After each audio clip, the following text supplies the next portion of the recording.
All right, everybody, welcome back. Are we live? You don't have to always do that. Are we live? All right.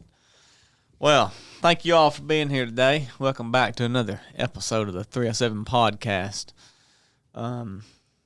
Today we did Team PT. No. And me and Chili, we went out and ran a big old loop.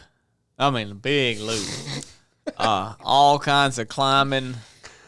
And we got back, and we, figured, Corn, he was doing 2 miles, so we figured, like, he'll be back when we get there. And we get back, and he's not. And initially, we say, all right. So we start drying off. My family's there because they just showed up to walk their dog or whatever. Their dog, not mine. And so we was talking to them, drying off, and probably 20 minutes passes, and we're like, you think he's all right? Like, and Chili said, I bet he's doing it the second time. And I said, I was like, he had to have been. And I said, well, either that or he went and hit some laps on that hill. Exactly. Right over there. And there's literally no other option. And I said, Chili, will you call him? And he said, I would, but I'm updating my watch right now. He was updating his watch, so he was not able to do anything. Via Bluetooth. So I said, well, fine, I'll call him. I called Corn up and said, where you at, bub? He said, I'm coming down that hill. So I'm doing all I can not to fall. I said, good night, Corn. You need us to come get you? He's like, if one of y'all come get this bag, that'd be good, because I done bow fell 3 times. I said, oh my gosh. He's like, well, watch this, 2.4 miles. But, and he was talking like he was a long ways off, and I said, well, we can come get you. Do you think we need to bring the med kit with us or whatever? And he's like, nah, y'all can just come up here, but I can see the parking lot. So we're like, good gosh, me and Chili was on high alert, and here he come down the hill. He made it all the way back without us getting his sack from him or nothing.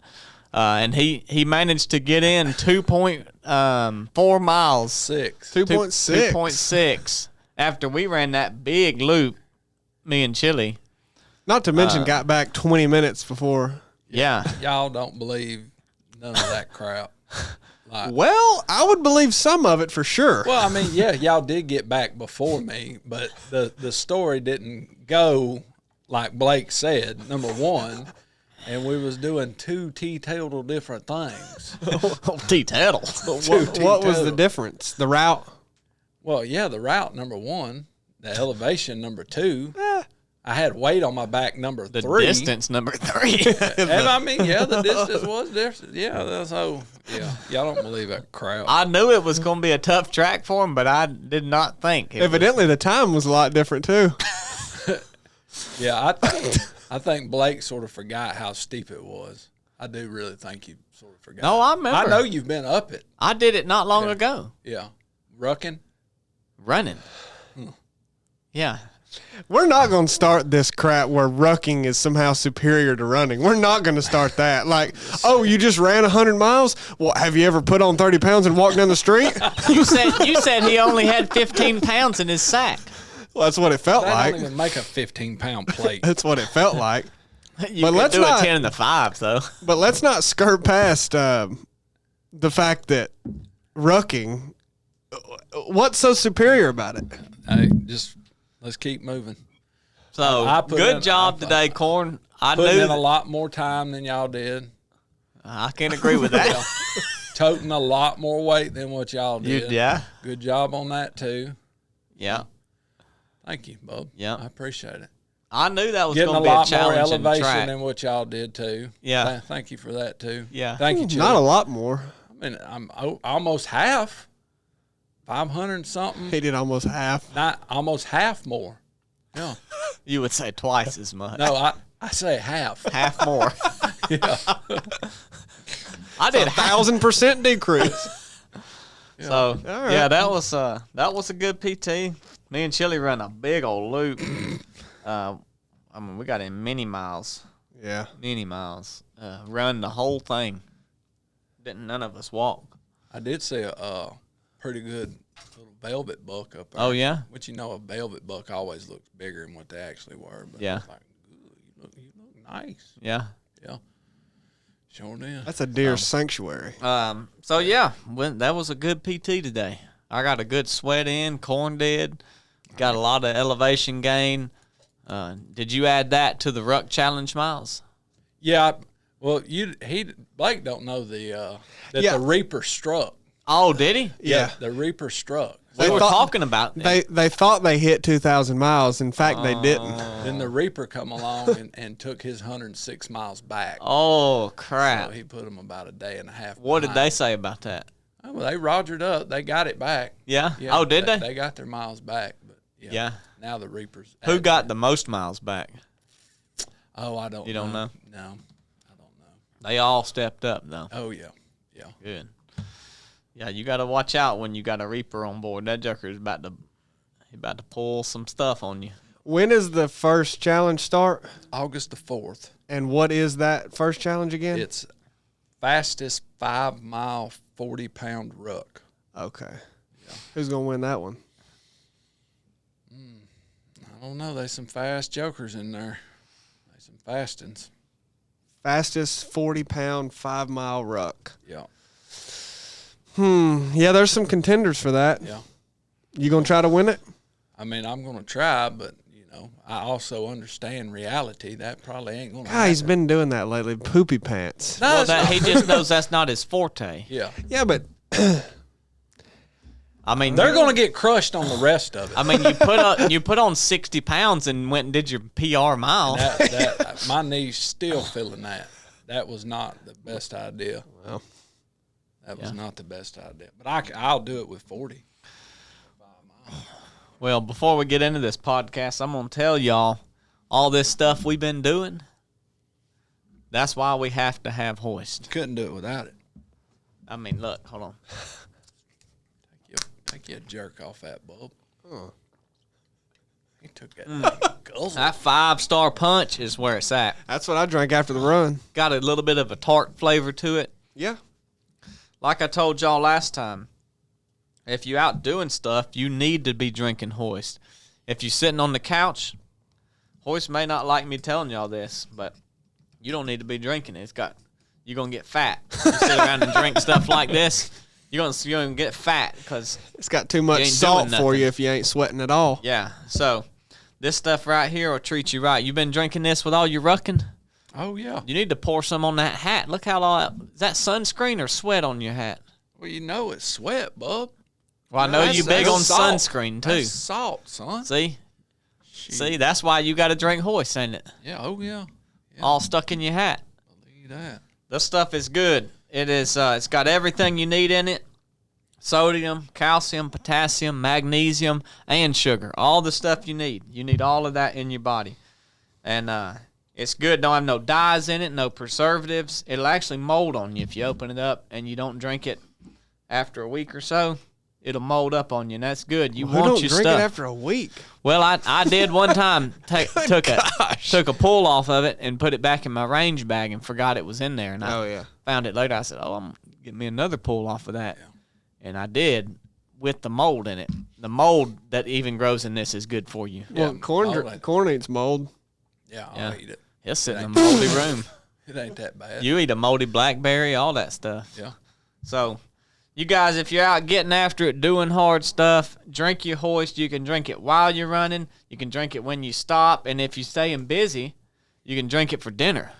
Yeah. With your meal, like with a bowl of chili or something. Oh, yeah, it's real good. You get it out, and you get you a bite of that chili, and then you get you some Hoist, and you say, that's good. It enhances your meals, but you have to be getting after it to be able to utilize it for that function. You're not just going to – don't do it. Dang. If you're not getting after it. It's So a deep cut reference right there. yeah. So thank you, Hoist, for supporting the podcast and being a partner with us for a long time. You guys go check them out. Supporting the companies that support us and partner with us mean a lot to us and help us to be able to continue doing that. So y'all go check them out. You can buy these in the store now. I think all the Publixes across the face of the country. Kroger? Not the earth, Do but they? the country. Carry Food City? Hoist now. Yeah, Kroger, but Publix is Yeah. consistent. They've all got them. Yeah.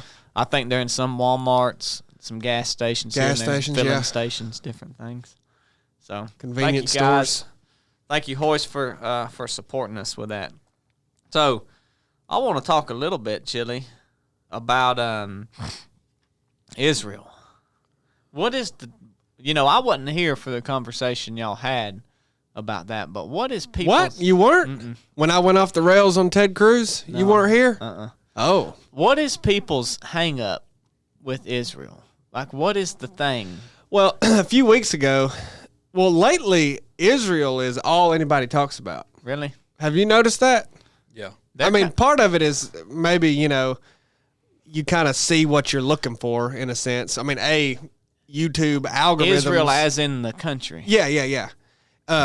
YouTube algorithms kind of working that way, obviously, that they feed you what you watch. You're like, well, dang, all I ever see is bad stuff and bad news. Well, it's because that's what you watch. Mm-hmm. That's what you click on, You can watch other things and get recommended uplifting things if that's what you watch. But I watch a lot about that, I guess, so that is what it's showing me. But just beyond that, I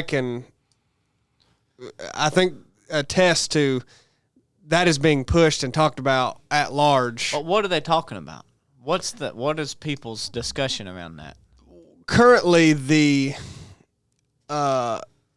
atrocities that is going on in the Middle East, namely the Gaza Strip, with the country of Israel, basically holding these people hostage and denying aid and starving a population of people that are in this certain area because... Which are the Palestinians? Yeah, there's this Gaza Strip that essentially people lived in normal residences, but the IDF comes in and says, hey, you got to move out of here because, this is we're at war, essentially. So, for your safety, you need to move. Well, it moved them into this certain area where, they forced them out of their homes, essentially, because of a war. And then now they're in this location, and they have no way of basically providing for themselves or eating. And Israel is not giving them the aid that they need. Of course, they say they are, but they say that the radicals in that area are stealing it, which I do think that is happening. Yeah. But it's a complicated situation of where, you're at war, you're driving some people out of their homes, and then you're not giving them aid or allowing aid in there. And almost like we did to the Indians. Yeah, they are sending them some aid, but then, there is the group called Hamas that's radicals that are coming in and stealing it. I'm not, you always have to act like, you always have to say, well, I don't support Hamas. Well, no crap. But... That's on the Israeli side? Hamas is a anti-Israeli Islamic and they're stealing radical from group. The Israels for what they need. They're stealing from the Palestinians themselves. Oh, really? Yeah, so what's happened, it's complicated because, Israel is constantly attacked by Hamas and these other groups that are radical Islamists, a lot of times funded by Iran. And these groups pop up in multiple countries, but in that specific area, Hamas is a predominant force, and they are evil, right? They will attack Israel from positions where, like a school or something, or a hospital, basically to where if Israel retaliates, it's like, dang, what are they going to do? Bomb that school or that church? That looks awful. Mm-hmm. You know what I'm saying? But I just think the whole thing is mismanaged, and I don't think there's any good guy in the situation because of what Israel's chosen to do as a country with these people and, drive them out of their homes. And then now Israel is even attacking some of the areas on the Gaza Strip that they're not even being attacked from. It's a whole cluster. Mm-hmm. And there's just people that come down on both sides, different sides of the aisle. There's a fervent group that supports Israel and just keeps repeatedly saying, I believe in Israel's right to exist, which I don't even know why that's just become a trope to keep saying, in my opinion. That's just a weird thing to say. Nobody's even talking about that. They're talking about if this is being handled correctly. But you've got the side that supports Israel, and then you've got the side that is protesting, a lot of times in America on college campuses, for the Gazans, the Palestinians that are being starved in this location, kind of in a camp. Yeah. So you've got both sides of the, a lot of times there's nobody in the real middle that will acknowledge, like, okay, Israel is being attacked by radical Islamists. That's not, but they are also essentially carrying out, in my opinion, what looks to be an intentional starvation and killing of a group of people. Mm-hmm. No one will kind of acknowledge that there's problems on both sides of that. Yeah. It's either Israel's the good guys or you support the Palestinians, including kind of Hamas. Like anything else, you can't be in the middle. Yeah. People are going to push you to one side. Or there seems to be no acknowledgement of, that there is a middle ground with this situation, that neither side is really the good guy. I mean, the Palestinian people themselves that are being starved that have nothing to do with Hamas, I mean, if you don't have sympathy for that, even if you agree with Israel's actions, I mean, there are people being starved that aren't doing anything radical. Like, that is horrible. Yeah. It's sad, so like, that's for sure. And people are supporting Israel so much because of the Bible. Is that why? Yeah, it was funny. A few weeks ago when you weren't here, we had this discussion about it, and I went on a rant going off about how there's politicians in America that all receive money from, IPAC, which is essentially this, they get around saying that they're a lobbyist group, but that's what they are. They pay off basically every single politician and congressman in the United States, dang near all of them. They receive a lot of money from that organization to essentially make decisions in Congress that benefit Israel, right? I mean, that's how that works. And it was so funny because we were doing this podcast, Tucker Carlson was doing an interview at the exact same time. I think it was coming out on YouTube with Ted Cruz, congressman in Texas, about going to war with Iran at the time and why the United States supports Israel like we do, and asking Ted Cruz his position on that.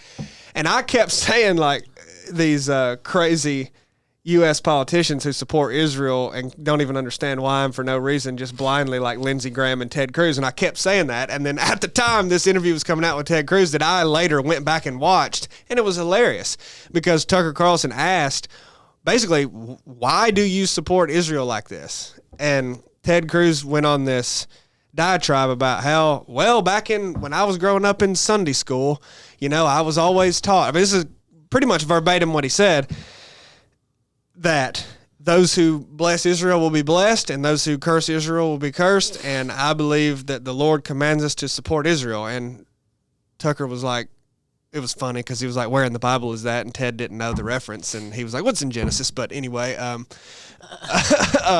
why do you think that means the current nation state of Israel? Like, do you think that's who that's talking about? Like, what is Israel? And Ted basically was just like, what, you don't know what Israel is? Tucker was like, well, no, I really don't. Is it the country or the people? Like, what exactly do you mean? And Ted Cruz didn't have a real good answer for that. Just like most politicians that don't take money from these groups, they don't really, I think, even understand why it is they do what they do. But he said he went into Congress he essentially said for the purpose of supporting Israel. Like, that's that's why he wants to be in Congress. And I don't understand that, like what, I think there's a lot of confusion about that. Yeah. And I think you would agree with that. Yeah. Yeah. I mean, it was interesting to me, I'm reading Old Testament. And so when Chad's not here on Wednesdays, we talk about the Old Testament a little bit. And, Jacob was named It's very relevant. Oh, yeah. He was named Israel. Yep. And when you read through that and you start to see Israel and then everything that people talk about Israel, you realize it is a country today, but it was also not a country at one time. And those things that were said were talking about the people of Jacob and the people. So, exactly. You get to Exodus. I'm now through Genesis and in Exodus. And it says, these are the names of the sons of Israel. And in parentheses, that is Jacob. who moved to Egypt with their father.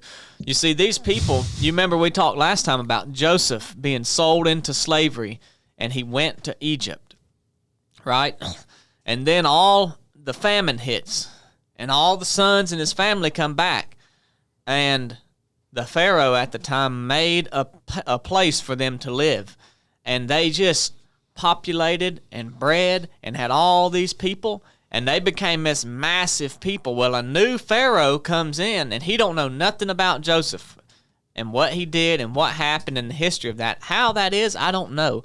How did the old Pharaoh go out and not say, hey, all these people right here, like, let me tell you about Joseph and kind of what happened and what's going. I don't know why that wasn't said. But then he sees them as a threat. And then that's why they're enslaved to these Egyptians in the first place, to Pharaoh. And you would say, like, you know, on one hand, that was God's doing, sending Joseph there to provide through the famine. But now they're only living there because of their sins, the sins of his brothers. Yep. Because had they not sold them to slavery, they wouldn't have been in there in the first place, and they'd have been somewhere totally else. So although it was God's doing, he used that for good. It was their own sin that brought them there. It's kind of this weird thing that we see a lot throughout our Christian walk. But at any rate, the new Pharaoh became intimidated by this and said, look, there's a bunch of people out there, and they could overthrow us pretty easy. Little did he know that was not their intentions. They were actually blessed by the old Pharaoh, and maybe there was something going on, but the initial people did not do that, did not have that in mind. I imagine they were thankful to have the place to live there with their family again. And so that's how they came to be.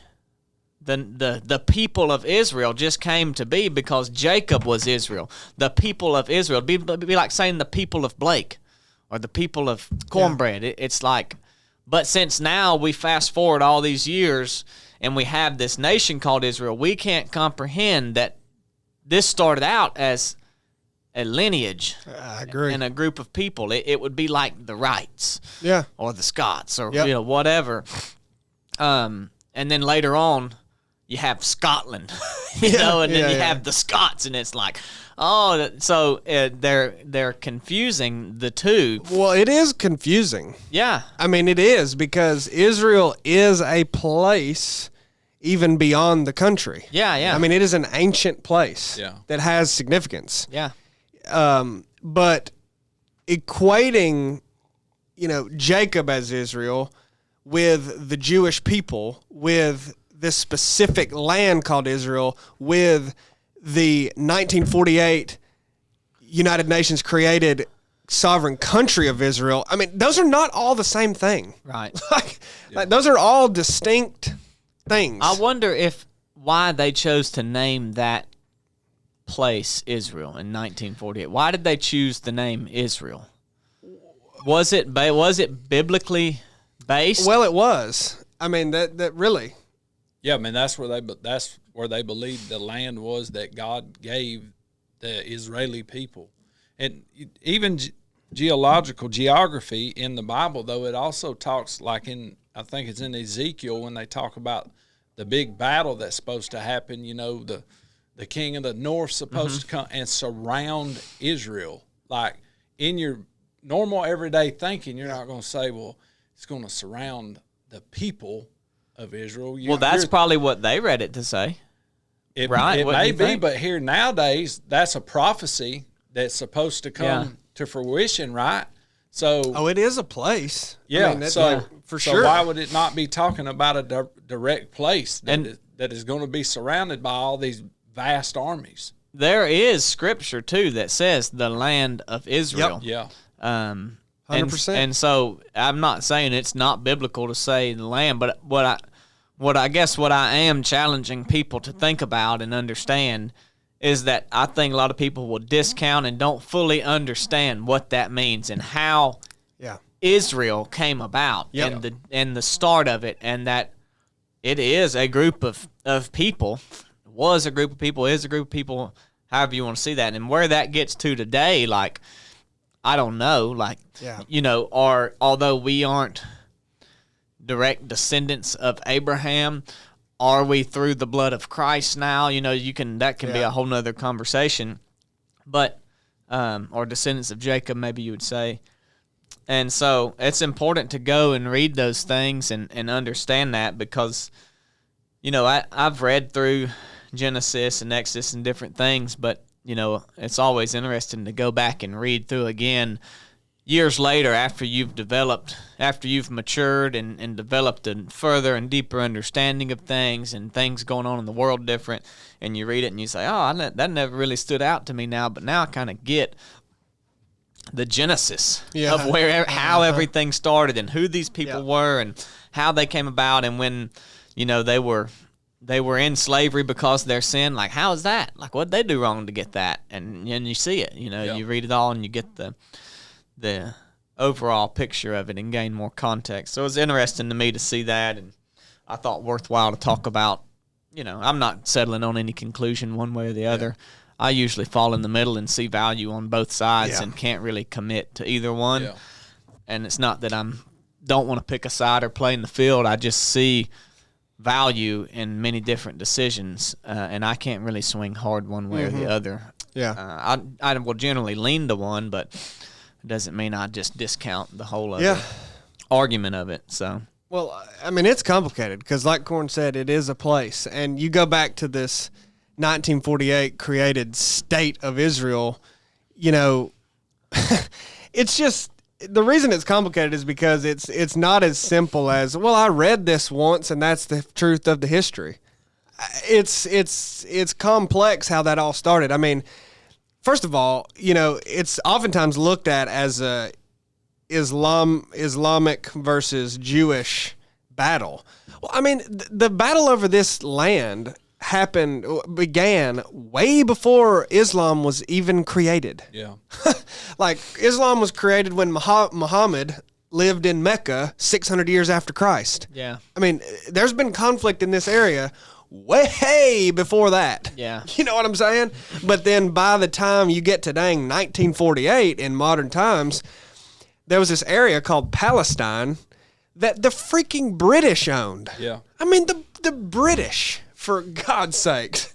And they made a deal to transfer territories and then created this Jewish state, which I don't even really know what that means. Like, what did they think they were creating? I mean, do you think that the modern creation of the state of Israel was to try to allow for something biblical to happen? I mean, like, that's what... Like, allow prophecy to happen? Basically, yes. Like, that was the intention. Yeah, I'm not sure if that was the intention or if it was just to try to get them back to the land that they believed was theirs, that was given to them by God. But to do that in 1948, they took people from where, I mean, they displaced them. Yeah, but the majority of those people had been displaced already from the Nazis. Exactly. And sent to the concentration 100%. camp, pulled out of Germany, pulled out of Africa, pulled out of wherever they was at, and sent to other places. It's so weird. Yeah, I mean, and in a lot of cases they didn't have nowhere to go back to anyhow. That whole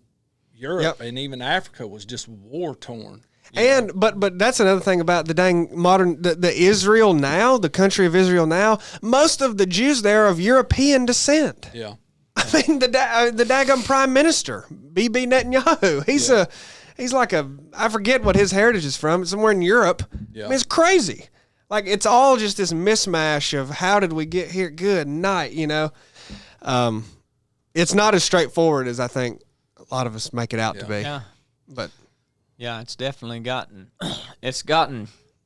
convoluted. Oh yeah. And then, you try to read scripture and apply that to something, and then you have all these exceptions because things have changed and different people are there now. But all we can do is read it for what it is. Well, even now, like, you have to, like, I would hope that other countries, when they look at the United States, that they would disassociate our government with the people. With our people. Like, exactly. I believe in the majority of what goes on in this world. That's probably how we should start looking at things.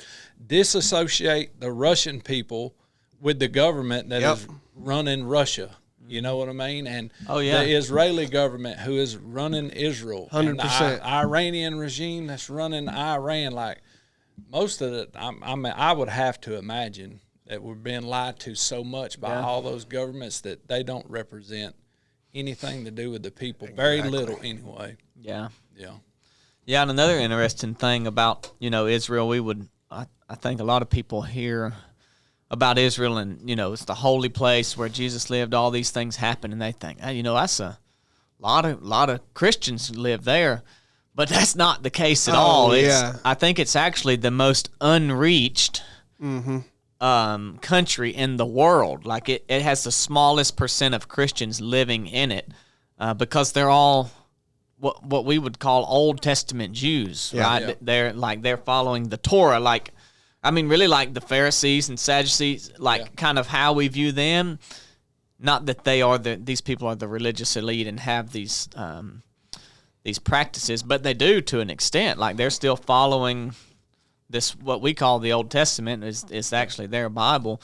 And so it's just another interesting thing. I mean, maybe a lot of people know that, but I think a lot of people think, that's where Jesus was. That was the Holy Land. Like everybody's there as a Christian, you need, but yeah, I think it's the Lord. I think it is the most unreached country in the world. So it's an interesting thing to consider. Yeah, and it's also a very progressive government. Yeah, over there in Israel. I mean, it's very progressive, very accepting, and really promoting the LGBTQ movement. Oh yeah, I mean it's a very you'd call it a progressive liberal government, and I mean that flies in the face of everything. It's just there's so many weird things about it, in trying to understand the full spectrum of it. So yeah, there's a lot there. People talk about the the Jews and things, and that some people think that they have this golden ticket to heaven, so to speak, and that they don't actually have to recognize Christ as the Messiah. And it's like, well, I guess if you don't value or give credit to the New Testament, right? But I mean, then, but all you're doing is cutting out the parts that don't line up with the way you think, rather than taking what we have and the letters of the people who were closest to Jesus. I mean, really, you're denying the death, burial, and resurrection, and the Bible literally says that is the only way. And so I don't know how people can think that. I think even some Christians think that. Some Christians that believe and would read the New Testament and say, this is what I believe, would say, but the Jews, they kind of have this golden ticket. And that, I mean, how can you say that? Have y'all heard people say that? For sure. The Jews are God's chosen people. They're going to be good to go regardless. Yeah, it doesn't matter what they do. Yeah. I mean, what sense does that even make? How can you reconcile that with the New Testament, that no man comes to the Father except through me? I am the way, the truth, and the life. Right. I don't know how. It is difficult for me to. I mean, just the fact or the statement of the Jews are or were, or I mean, whichever way anybody believed, whatever, regardless of the statement you want to say, God's chosen people is a hard thing to grasp. I mean, we've talked about that before, Corn. Like that is because it goes against how, I won't say I want to think. Like, well, there's no. I mean, by saying that, you are saying and admitting that, well, there is some people by nature of their heritage that are set apart in some way. Yeah. But that goes against like how I want to think. Well, and I think that was the case in the Old Testament. I mean, there's really no getting around that. The whole Old Testament was them, God saying do this, and them doing something, and God sticking with them and saying, all right, now do this. Yeah. And they do something, or maybe they do it for just a little while, and then they go to doing something else. And Noah was God's chosen people. Yeah, exactly. Right? He saved them. Yeah. And but then you get to the New Testament, and you see there's neither Jew nor Greek, man nor woman. Like, it's almost like Jesus says, all right, all that stuff that y'all knew and that y'all thought, that's not the case anymore. This gospel is for the Gentiles. It's for the Jews. It's for the man, the woman, the Greeks, the Romans, all of the, so you kind of get the Old Testament and you see that, but then Jesus seems to fulfill that, I guess you would say, and not cancel it and do away with it, but really fulfill that and meet that need maybe for those. So doesn't the word Israel translate to wrestles with God? Yeah, that's why Jacob got that name, because remember we were talking that got his hip pulled out. Yeah, yep, Yeah. Yep. So that's what the literal meaning of it is. So, but all of these things are good to consider. But for the new Christian, that I don't want people to get caught up in this, because this is good things for mature believers that have been following God for a while, that have a grasp on the gospel. These are good things to wrestle with and to think about. But it's important that we understand what the gospel actually is and what that means to us. When we say, all right, that makes sense to me, I understand that, I do believe that, and want to turn away from this old life that I've been living and now live this new life. And there's some scriptures I want to read and talk about.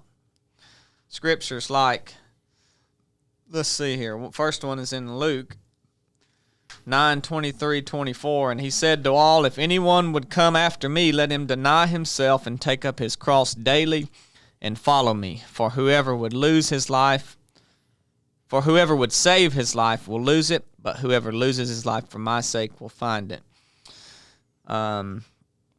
Another one in 1 Corinthians chapter 6, you are not your own, you were bought with a price, so glorify God with your body. Galatians 2:20, it is no longer I who live, but Christ who lives in me. Now the life I live in the flesh, I live by the Son of God who loved me and gave himself for me.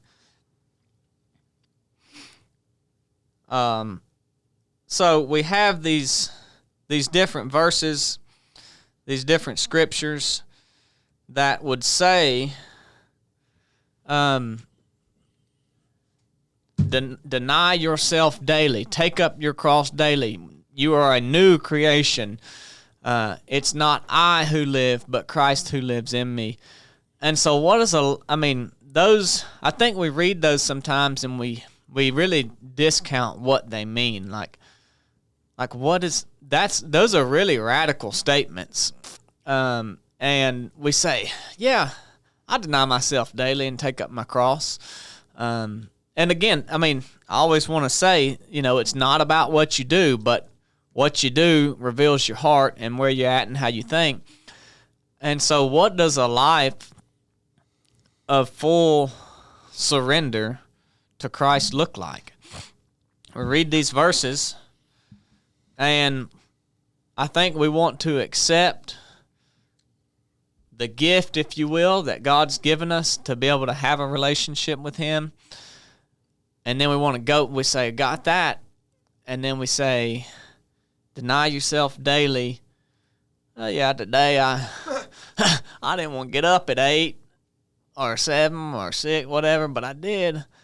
Yeah, I didn't really want to say God bless you to that cash register. We've just really watered down what that means, I think. Yeah. And so I guess that's a question to y'all. What do you make of those verses, and what do you think that life looks like in light of those verses? Those are really extreme statements, that your life is not your own. You know what you get to do with things that ain't yours? Nothing, because they're not yours. Whatever. You drive down the road and there's a house there. And that house ain't yours, so guess what? You don't get to do nothing with it. Yeah. It ain't yours. Yeah. My life is not my own, and I must take up my cross every day and deny myself. And when I read those, I can't help but think that I am not living up to what those scriptures say. I do a lot of things that I want to do that aren't bad. I do sin. I even do things that are bad that I shouldn't do. But I also do a lot of things that aren't bad. But they're not done to honor God. What do y'all think of that?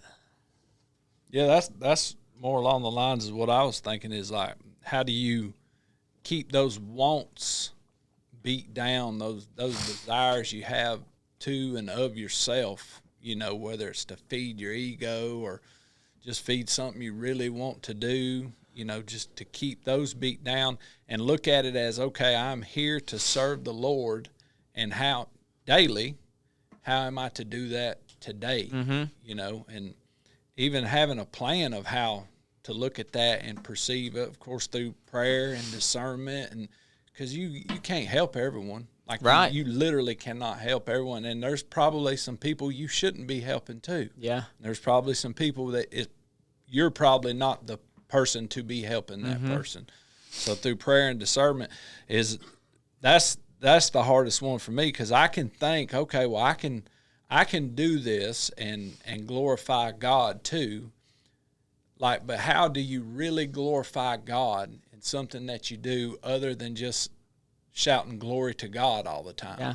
Like, how are you really doing it? Or are you just really shouting glory to God all the time?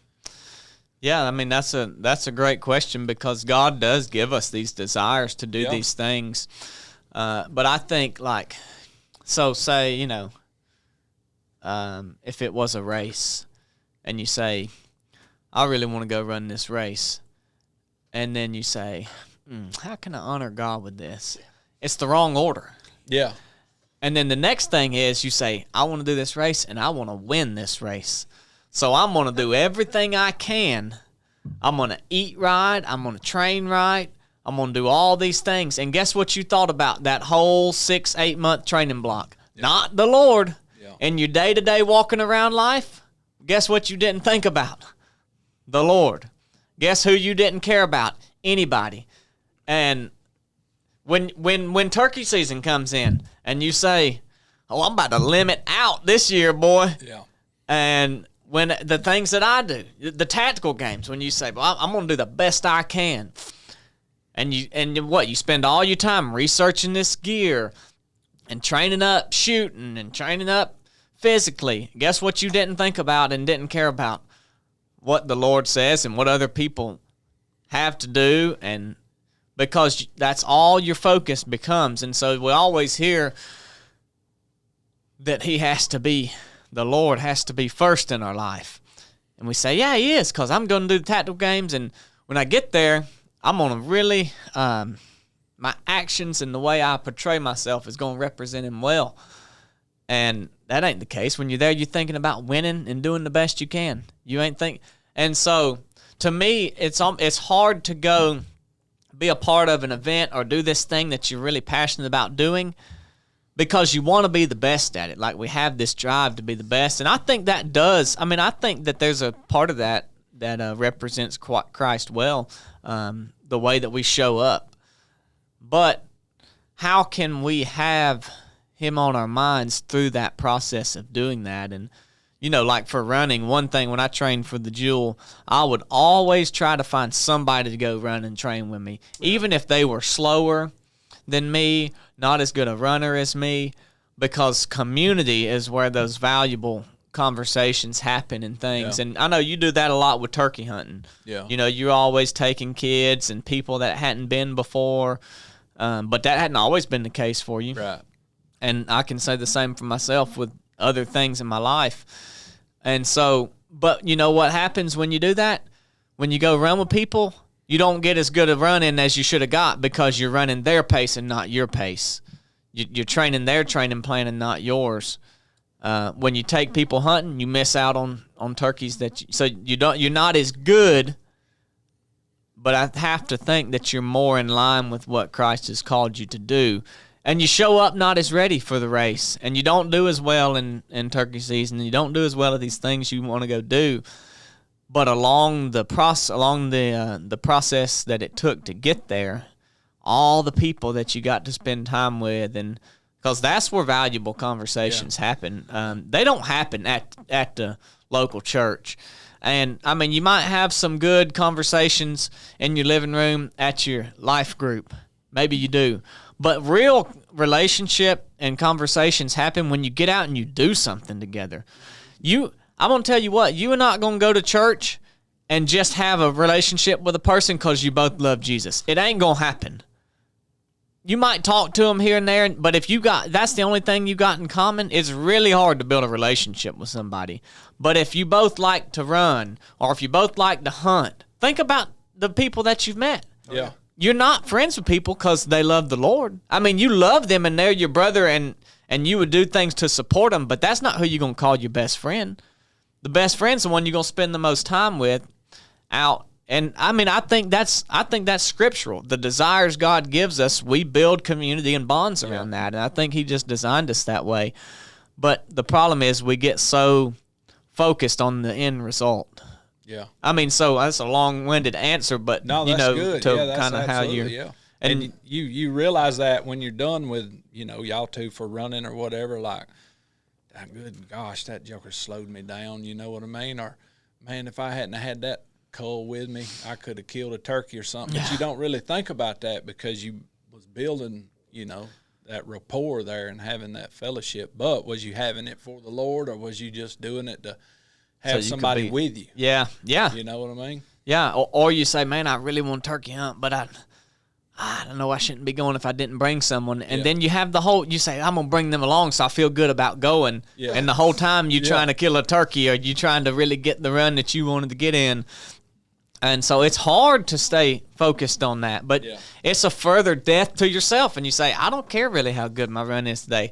This person is my focus. I don't care how good my hunt is today. This person is my focus. I mean, kids, I bring Blakely, will go run. You'd think I wouldn't get a lot better run in if she wasn't with me.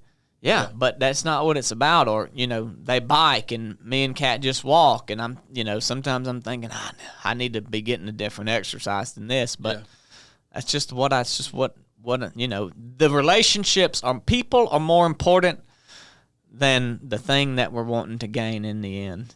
And, ties into something like Chad was talking about. You laying on your deathbed, you're going to be thinking, I remember them good training runs I got in and how good I did at that race. It's never about yourself. Right, it's always about, man, that time with so-and-so, that was a good time, man. We had a lot of fun doing that. Yeah. And it's not about having fun, but like I got to share this with that person, and through our time together, they were built up, and because of that, they gained confidence in who they are in the Lord, and now they're on to doing these other things. And so, yeah. And it's not always about what you can give, too.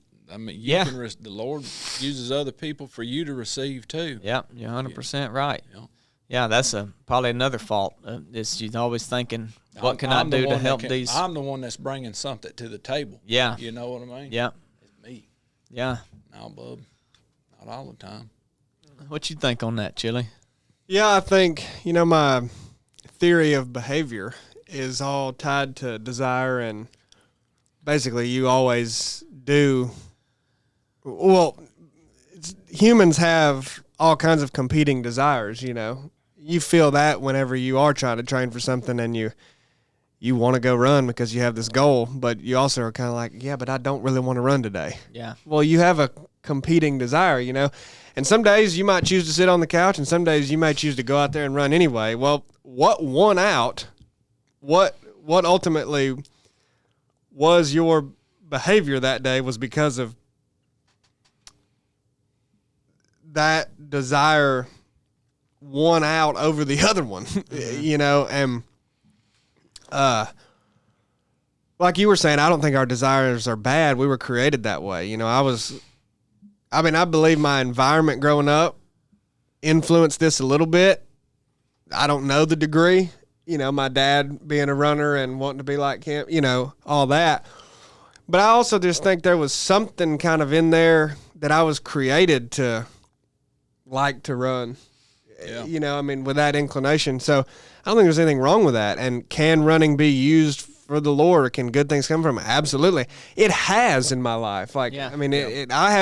Me running and being a runner has been used to help people despite myself. Yeah. It has been. So it's not a question of if it can be. It's a question of like how, like Blake's saying, how do you not just go, well, I want to do this race, so I'm going to do it. And how can I figure out how to make this Lord? No, how does that really work, or should that work? And I think the answer lies in not eliminating those desires to turkey hunt or to run or do anything, but it's somehow manipulating your desires in a way to where those don't go away, but always what takes precedence is your desire to serve the Lord. Yeah. When that's the case, you will still do things. Yeah. You will still run, but there may be and you will still train for something. You may even want to win. I think this is possible now. Like you want to go win some 100-mile race and your training looks like this. I mean, you prepare for it. You figure it out. You don't just wing it because you're like, well, I can't focus too much on it. No, you figure it out. But it looks like anytime there's an opportunity that comes up that would take you away from your run, but becomes evident that you feel like, I don't ever know how to say that, because it's not just about a feeling, but you're being called to do something else. You're being pulled in a different direction. This opportunity comes up that is, in service of the Lord or to help somebody. Well, that has to always win out. Yeah. Does that make sense? Yeah. I mean, despite your desire that's there to just go do your thing. And, I can just relate it back to the time that I always reference where I was so obsessed with it. That just never won out. Yeah. I mean, never. That always came up, and I would go, yeah, but I got to run. Mm-hmm. Like, that's what won out every time, because that's what took priority. Yeah. I mean, that's what I desired more. I desired getting my training in far more than serving the Lord. Yeah. Yeah. But I think you can have both of those desires, and that's not wrong. Yeah. It's wrong when it wins out every time. Mm-hmm. Yeah. So how do you basically manipulate yourself to say, well, that's what I'm going to do. I mean, that is what I desire more than just running, and that's what I'm going to do. How do you decide to do that and never trip up? I mean, that's tough. That part of it is what I don't really know how you do, other than just all the things that we always say of like, that's a result of drawing nearer to the Lord and choosing to pray and spend more time with him and ask for that. Yeah. But, when you're just straight up having a hard time laying that down, how do you just all of a sudden turn it off and not want to do it as bad? I don't know. Yeah. That's tough. Yeah. I mean, I think for me, it really is a matter of like, if you don't get up and read your Bible every day, that's fine. But if you're thinking throughout the day, what does the Lord think about what I'm doing right now and the reason I'm going there to do it? If you can keep that in your mind, the reading the Bible is important.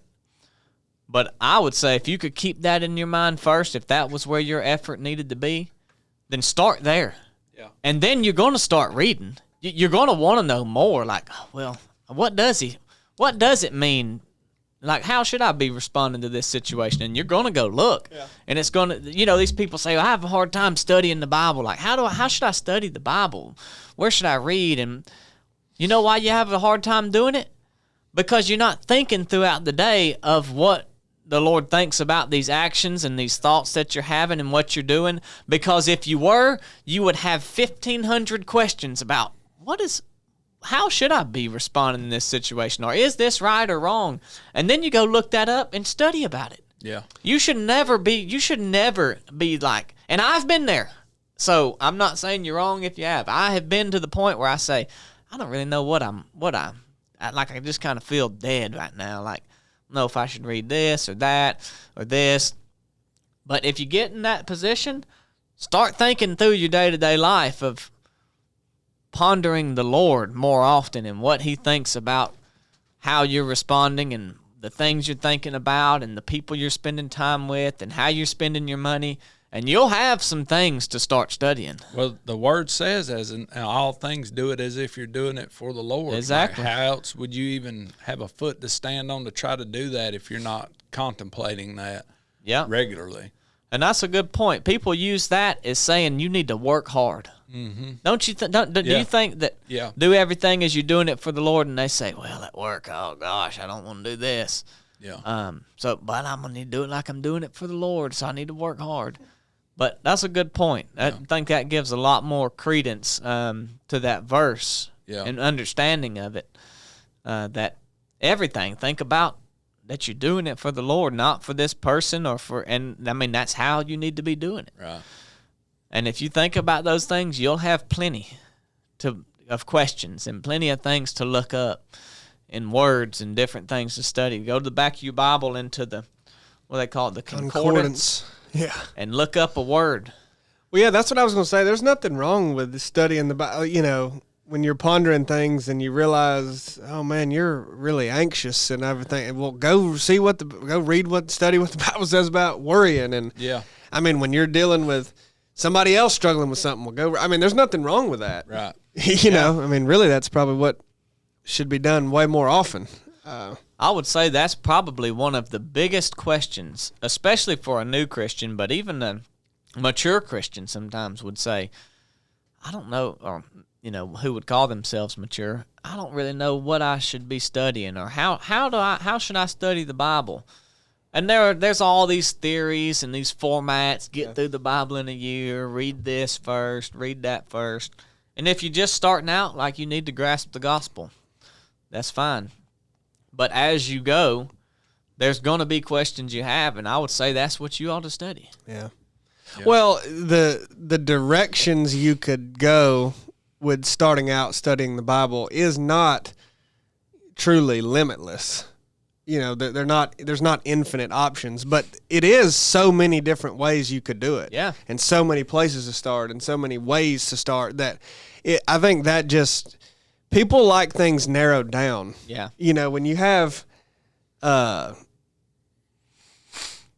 infinite options or infinite directions you could take something, then it might as well be none. Yeah. Because you go, I don't even know how to. Yeah, you just stuck. I'm aimless. Like, what do you? So, I think people are always looking for that answer to narrow it down. Like, there's got to be an answer of where to start. It can't just truly be kind of anywhere. Yeah. You know, but I mean that is kind of the answer within the Bible itself. Is like it doesn't. I mean, just you have to just start. Yeah. Yeah. But it's hard, I think, because you don't have a defined answer of like, well, this is where you should start. Yeah. Like Chad started in Genesis. You know, that's what he always tells is he read that first time, space, and matter, and that made sense to him. Right. And but you know, a lot of people would not point you to Genesis 1:1. Yeah, I mean to start your right. You know, your reading. Yeah, but it's like, what's wrong with that? Right. I mean, is that the right answer? Well, I don't know. You're just looking for this right answer, but it's just. Yeah, because then you go, you know, some people tell you to start in John, and it says, in the beginning was the Word, and the Word was God. Well, that connects to Genesis 1:1. Yeah. So. And like, what does that mean? Strange does that sound to somebody who's never, in the beginning was the Word, and the Word was God? And they say, what? What does that mean? Well, yeah, if I were to tell somebody where to start, I mean, I think good advice is Genesis 1:1. Yeah. I mean, that's it's a pretty logical place to start. Yeah. But it's not like anything else is wrong. You know, that's the thing. But I think people want it to be wrong because they could just be told, well, this is it. Well, and they also want it to make sense immediately. Yeah. And so people have to realize that anything we do, well, like we talked about, I guess, Monday, is that it's a lot of work for very marginal growth, I guess you would say. Increase in knowledge, maturity, wisdom. It's a lot of work. I think Eugene Peterson wrote the book called A Long Obedience in the Same Direction, and that's what it is. It's just a long period of time where you're obedient to the same thing, which is Christ in the Bible. And so that's a good place for people to start. Yeah.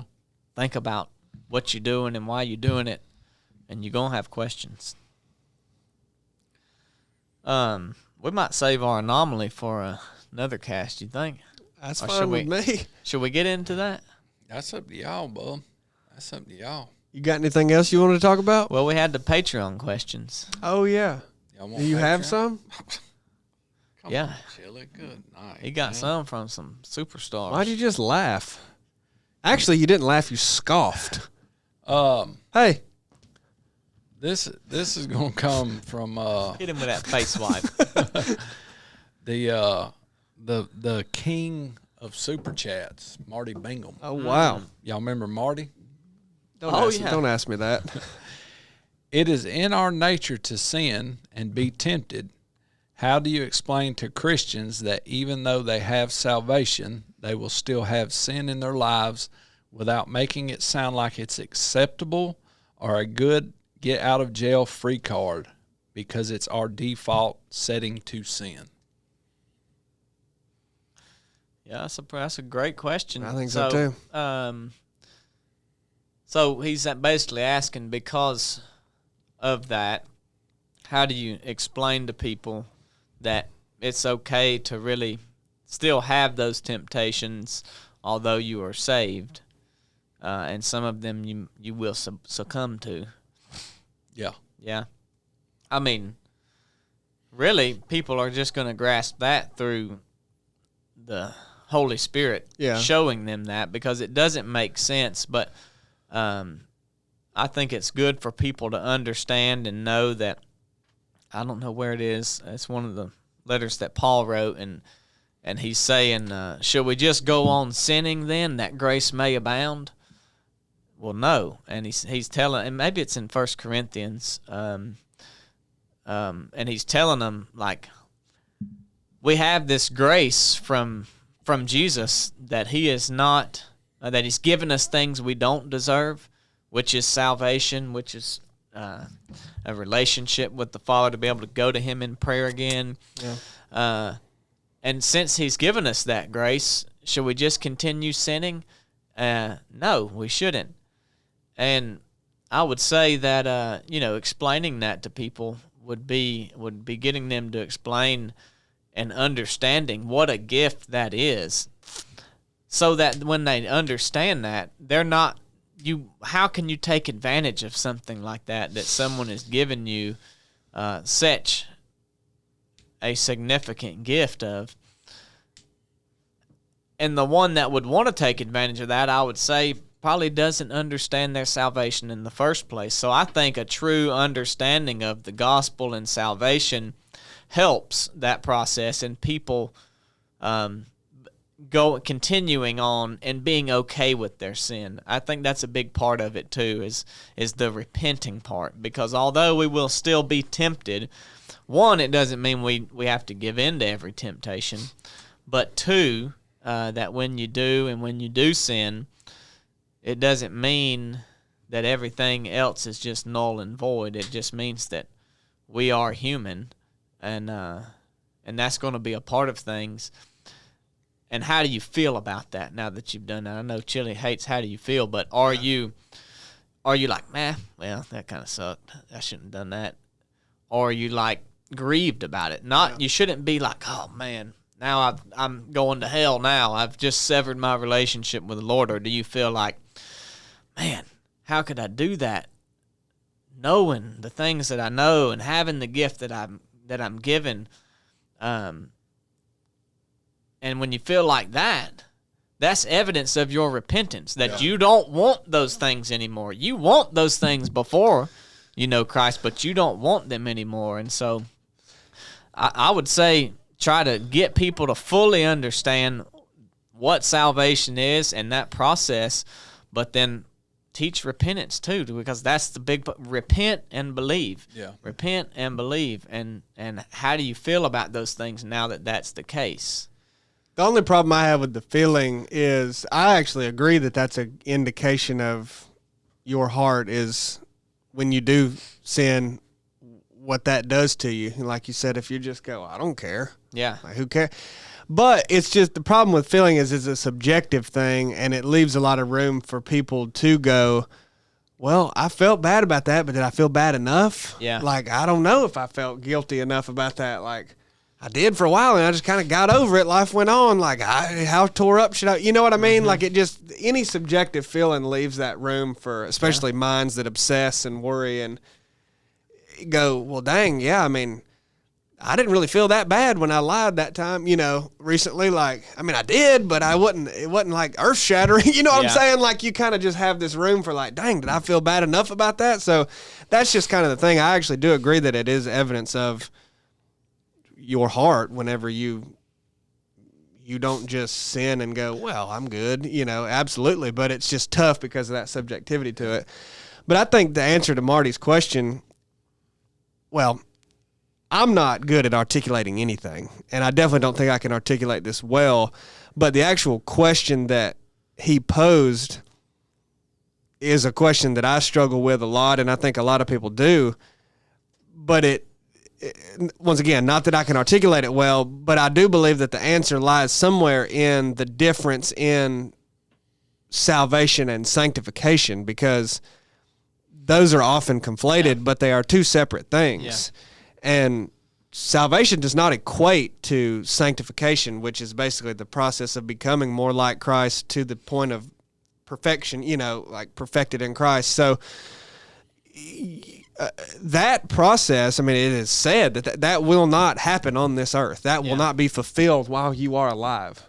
So if that process of sanctification, even after salvation, is not fulfilled on this earth, well, that's why you're going to still sin. Yeah. I mean, that is, like, I can't explain that in super depth, but that, without going into the detail that I can't even go into, that's why you still sin. Yeah. Because salvation is different than sanctification, and it doesn't mean you are immediately sanctified. So after salvation, that nature is not done away with. So that's why you'll still sin. So you're saved, you'll live a life that is different. That process has started. It's kind of like when Zach Dasher was on here, not yet now, like the kingdom of heaven is here, but not fully. Like it's not, we view it as it's either got to be fully here or fully not here. Well, It's not fully not here. Like, that's started. Right. I mean, you are entering, like, when that happens, you've entered the kingdom, but you're not. That's what we struggle with, that in between, that transitionary period. Like, I'm there, but I'm not there. Yeah. And that's just kind of, I think, that nature of sin that Marty talked about. Well, you're still in that nature of earth. I mean, salvation doesn't change the nature that you're presiding in. It doesn't change the realm you're presiding in. Yeah. I mean, you're still on this earth that has, I mean, the earth itself, the world we live in, the universe, the realm, not just our physical bodies as humans is fallen, the world is fallen. Yeah. Like the whole state we're in. Yeah. And you haven't left that state after being saved. You see what I'm saying? Yeah. So it actually wouldn't make sense for us to be fully sanctified and perfected in this state, even after salvation. That actually would be like, well, how is that? Yeah. Does that make sense? Yeah. But I don't know how to, like I said, I'm not good at explaining things, but. Yeah. I ain't got nothing I can add to that. I know that Liven Parish up over there, he's been drab for the last two podcasts with that question. He's wanting to say something so bad over there, he can't stand it. So he quit taking his steroids. Yeah. He's been taking steroids to try to get his triceps big, and that's why he's been so dang ornery and mean. He got sick on purpose, so they prescribe him steroids. Yeah, and he said, can I get some of that androgel? Man, I've had strep throat for 4 weeks. Can I get some steroids? Yeah, just give me that kind that's the shot. I see a lot of people talking about TRT or something. I need some Prezidone. Oh, my Extra strength Prezidone. Yeah. Yeah, and so he told me that he realized that's why he'd been moping around and being so mean and ornery, is because he was on them steroids. So he's starting to liven up because now he's off of that. And he got a little bit too prideful trying to get them triceps back at 72 years old. Yeah. You ought to know during geriatric ain't going to get no big arms. Y'all want another patron? Yeah, let's hit one more. This comes from ROP superstar Tom Russell. Oh, yeah. Every time I think about the ROP, there's a good handful of folks I think about, and Tom and James Niggermeyer's definitely two of them. Yeah, he may be back. I mean, Tom did the whole ROP in them dang boots. You remember them rocky boots? Oh, yeah, he could barely walk, too. Tom's my buddy. Yeah, he did good. Why is it the more we commit our life to God that we tend to go through really hard seasons in our life? Is it to teach us to be faithful and trust in his plan, or just a coincidence? No, I think it's because you'd have to deny yourself. You could probably do the same thing that you're doing. Well, it's probably situation specific. Right. He might be asking like, following the Lord, now I'm sick. That's a different thing. But we can be in the same situation with different mindsets, and one be miserable and the other one not be miserable, because we are now trying to die to ourselves. Yeah. I'm not one that thinks the demon's behind every bush and causing everything. There are people. There's a clip on YouTube, a guy saying, let me just see if I don't know if I still got it or not. You said demon, and Parrish woke up again. Yeah, he'll do that. He's about to come alive. But it's He was actually just checking behind the bush right now. It's not about that all the, sometimes things are happening. We see that in the Bible with Daniel, when he was calling on the Lord and the angel came down and said he got caught in the battle and this and that. And so, that is sometimes a part of it, but it ain't every time that's happened. Sometimes, and I'm not saying this is Tom, but sometimes it's just the nature of what we're doing and who we are at that point. And but certainly there will be things happen. Sometimes it's because you're having to die to yourself, like I said, but then I don't think it's wrong to say that sometimes things come against you because you are moving in the right direction. Things get, that's really a hard question to ask without knowing a situation. Well, I don't feel there's any coincidences at all, and I believe the closer you move, the easier it is to see that things are sinful and messed up. And also, the closer you move, like way back in the past, I've said it, Parrish has said it the other day, many people say it, if it was before I was saved, I'd act up and do this or do that. Yeah. And so you're fighting with that too. Like you're fighting with the fact that you're not called to be miserable, that you can't be that way anymore too. Yeah. And that is I don't want to say a type of misery, but that's a fight in and of itself too. That, hey, I could reconcile this by whooping the fool out of this person, but you can't. Yeah. You shouldn't. You shouldn't even have that thought. You should be dying to that. Mm-hmm. And you're trying to fight with that misery too, so on and so forth. Yeah. There ain't no coincidence. I found this clip here. Listen to this. Told me I was sick. I didn't speak in tongues. I cut out fried food after 8 o'clock. Was that the clip? He cut out fried food. I did. It wasn't the devil. It was Haagen-Dazs ice. Here, let me. The doctor told me I was sick. I didn't speak in tongues. I cut out fried food after 8 o'clock. It wasn't the devil. It was Haagen-Dazs ice cream at 4 o'clock in the morning. Some of y'all binding the devil. Throw away your ice cream. The blood is going around the house. The blood right now. I plead. You're throwing all of the stuff. It's not Satan.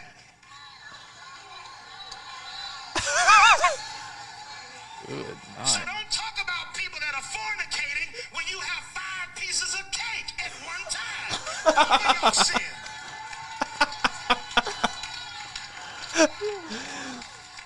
One is called fornication, the other is called gluttony.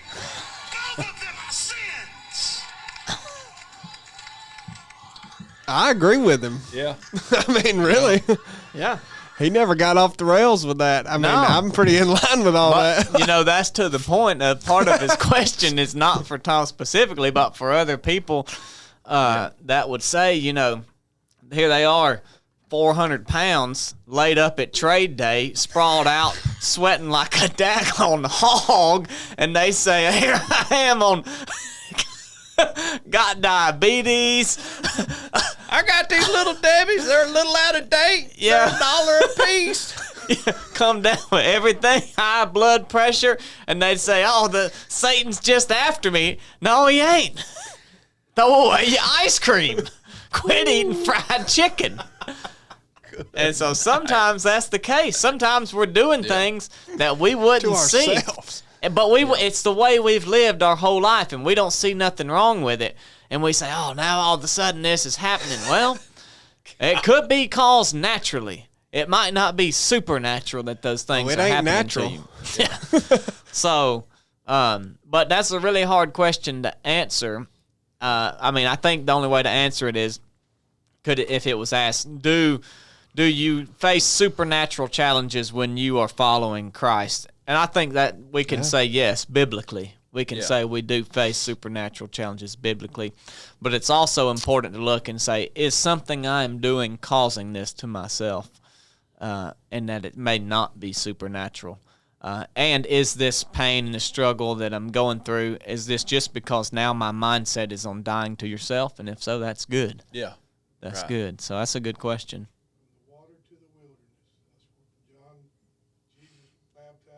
From the water to the wilderness. Oh, yeah. Yeah. Yep. Yeah. Parrish said from the water to the wilderness. When John baptized Jesus, that's where he went. Yeah. There you go. Good word. Oh. Parrish. Well, y'all got anything else? We can keep going. I ain't got nothing else to say. Potathon. I ain't got nothing myself. All right. Well, Super chats. yeah, we do have super chats. Let me go get that. Go grab them super chats. Me and Chili will keep the audience entertained while you're grabbing them. We will. Yeah. Dang. Night. The camera's not on us? Well, forget that. We ain't got- Now it is. Chili was throwing up gang signs. All right. We got Marty Bingham coming in at $4.99. No way. Marty Bingham sent in a Yeah. super chat. He said it's obvious that Joe Rogan has invited Chad to be on his show in order to lay the groundwork to interview Cornbread. I don't know nothing about that. I don't either. Either. That's pretty big. I don't know what you talking about, Marty. That'd be big. Stick that asking Patreon questions, Marty. That'd be All right. big. He come back in at $4.99. I mean, you don't approach a man of cornbread stature directly. You start with the support staff and work your way up. Yeah, he's got a point there. Yeah. Do you think you're Marty's favorite? Oh yeah. Yeah. Yeah. Me and Marty's buddies. Yeah. Yeah. He come back in at $19.99. Good said- night, Marty. Ask Chad not to overuse the words rectum and anus or talk too much about eating turtles so he doesn't mess it up for cornbread, but he probably will anyway. Probably will. Good. I think about Marty on the rock too. Yeah. I think about Marty at the proving ground. I remember when Marty dropped his whole roll of bagels. He took a whole sleeve of Oh, I bagels know, and that stuffed was in his ridiculous. overalls and dropped them. And On the rock. yeah, I found them. He literally did the rock like it was no big deal, too. Yeah. Yeah. He Yeah. did. He crushed it. Yeah, he did. That's wild. Brian Burris come in at $4.99 and said that he thinks Joe really wants to interview Biscuit. I don't know where all this talk What are about they this talking is. about Joe for? I mean, good night. Yeah, Great. got a picture of a baby doll here. Oh, wow. Who sent Who that? sent that? I don't know, Dad. That's an evil baby doll. Dang. Mike Hoffman, $19.99. Just hoping for some pizza and a Coca-Cola during the rock. Oh, well, Mike's coming in August, so See, you're going oh, to he's be going- you're going to be thinking about Mike after a while. See yeah. you all in 9 days. Thanks for holding everything together while C. Marty for his new name is away. Oh, yeah. What is his new name? I don't know. He'll have to come up with it, I guess. I can't wait to see Mike. We had Mark Stoddard come in, Tugboat, Oh, he's my buddy. $19.99. God bless you all. Good night. Yeah. Thank you, Mark. We had Cornbread Crumbs come in at $4.99. Who is Cornbread Crumbs? Chad missed my super chat last week because he had to hit the head. Oh, okay. Who is Cornbread Crumbs? That's that guy that follows corn. That's what corn leaves behind, That's somebody in Somerville? probably. Yeah. Zach Wagner come in at $10. Combining forces with the Reaper to be tag team champion. Oh yeah. I mean, you know, I'm open for partners there, Zachary. Joke aside, I'm looking forward to pushing myself to my limit with this group. Good. Oh, we had Dew come back in at $9.99. Y'all remember him? Yeah. Something from what you guys went over Monday. Jesus said, whose likeness is on the coin, and it's the face of Caesar, so give to Caesar what's his, and God's what is God's. We were made in his image. All right. Yeah. Thank you. Go. That was do. Where's little Virgil? Appreciate you, do. He's fell off. Hey. Harvest McCullough.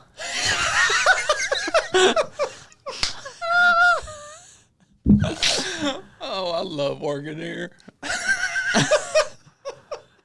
He gave $20. He said, You nice. believe he did too.